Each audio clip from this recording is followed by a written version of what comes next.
ആ ഇനി അടുത്തത് വേറൊരു പഴയ മന്ത്രി പറയുന്നത് കേട്ടു, ഞാൻ ഹിന്ദു കയറി ഇറങ്ങിയാണ് BJP നേതാക്കൾ മുഖ്യമന്ത്രിയുടെ ഓഫീസ്.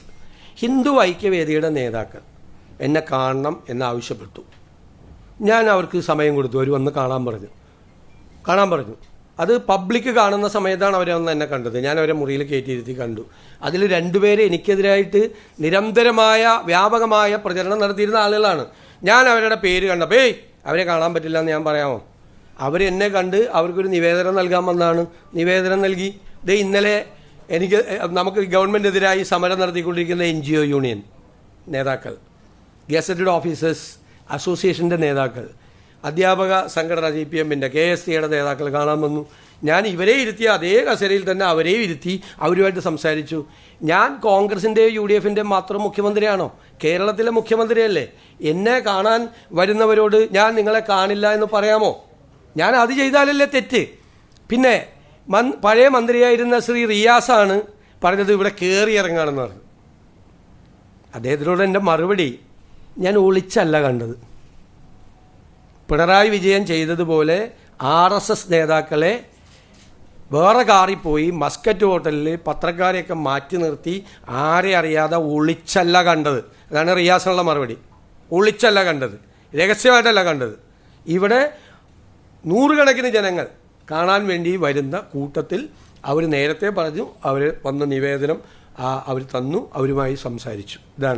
ഇതൊക്കെ എനിക്ക് തോന്നുന്നു ഞാൻ അവർക്ക് ഒരു അനുമതി നിഷേധിച്ചാലാണ് അത് വാർത്ത, അല്ലേ? അനുമതി നിഷേധിച്ചാലാണ് വാർത്ത.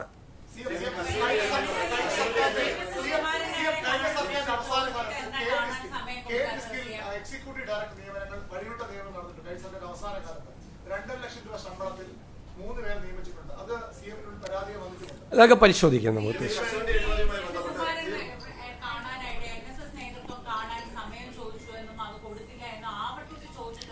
തെറ്റായ വാർത്തയാണ്. അദ്ദേഹം എൻ്റെ പ്രൈവറ്റ് സെക്രട്ടറിയെ വിളിച്ചിരുന്നു. എന്നെ ഫോണിൽ കിട്ടാണ്ട് ഞാൻ ബജറ്റിൻ്റെ തയ്യാറെടുപ്പിൻ്റെ സമയത്ത് എൻ്റെ അടുത്ത് ഫോണുണ്ടായില്ല, ഞാൻ മാറി നിൽക്കുകയായിരുന്നു. അദ്ദേഹം വിളിച്ചെന്ന് പറഞ്ഞപ്പോൾ ഞാൻ അദ്ദേഹത്തെ തിരിച്ചു വിളിച്ചു, വളരെ കോഡിയലായിട്ട് സംസാരിച്ചു. അപ്പോൾ നമുക്ക് എപ്പോഴെങ്കിലും ഒന്ന് കാണണം എന്ന് പറഞ്ഞു. ഞാൻ പറഞ്ഞു ഉറപ്പായിട്ട് കാണാം, കുറച്ച് കാര്യങ്ങൾ പറയാനുണ്ടെന്ന് പറഞ്ഞവർക്ക് കാണാമെന്ന് പറഞ്ഞു. കാണാമെന്ന് ഞാൻ അദ്ദേഹത്തോട് പറഞ്ഞു. ഞാൻ ഫോണിൽ കൂടി പറഞ്ഞു. അപ്പോൾ അത് കഴിഞ്ഞിട്ട് ആ ആഴ്ച ഞാൻ ബജറ്റ് അവതരിപ്പിക്കുന്ന ദിവസമാണ്. ഞാൻ ഇവിടെ നിന്ന് എങ്ങും പോയിട്ടില്ലല്ലോ, ഫുൾ ടൈം ഞാൻ നിൽക്കുകയാണ്. പക്ഷെ ബജറ്റ് അവതരിപ്പിക്കുന്നതിന് മുമ്പ് തന്നെയാണെന്ന് തോന്നുന്നു. 2 ദിവസം കഴിഞ്ഞപ്പോൾ ഇങ്ങനെ നിങ്ങൾ വാർത്ത, എനിക്കറിയില്ല അദ്ദേഹം പറഞ്ഞാണോ പറഞ്ഞില്ല എന്നറിയില്ല, ഒരു യോഗത്തിൽ ഞാനിങ്ങനെ ഇത് കൊടുത്തില്ല എന്നും പറഞ്ഞു. അദ്ദേഹം പറഞ്ഞായിട്ട് ഞാൻ കണ്ടില്ല, വാർത്ത വരുന്നത് ഞാൻ കണ്ടു. ഞാൻ അദ്ദേഹത്തോട് പറഞ്ഞു, ഞാനിപ്പോൾ ഇത് നിങ്ങൾ കേട്ടോ, തുഷാർ വെള്ളാപ്പള്ളി അദ്ദേഹം എന്നെ കാണണമെന്ന് പറഞ്ഞു. അദ്ദേഹം എൻ്റെ ആലുവയിലുള്ള വസതിയിൽ ആളുകൾ എന്നെ കണ്ടുകൊണ്ടിരിക്കുന്ന സമയത്ത് വന്ന് കണ്ടു, എന്നെ വന്ന് അഭിനന്ദിച്ചിട്ട് അദ്ദേഹം പോയി. അതിനും വന്ന് ആരോപണം. അതിനെന്താ, ഞാൻ തുഷാർ വെള്ളാപ്പള്ളി വരുമ്പോൾ തുഷാർ വെള്ളാപ്പള്ളി വരാൻ പാടില്ല എന്ന് പറയാമോ? ഞാൻ പറയാൻ പാടില്ലല്ലോ.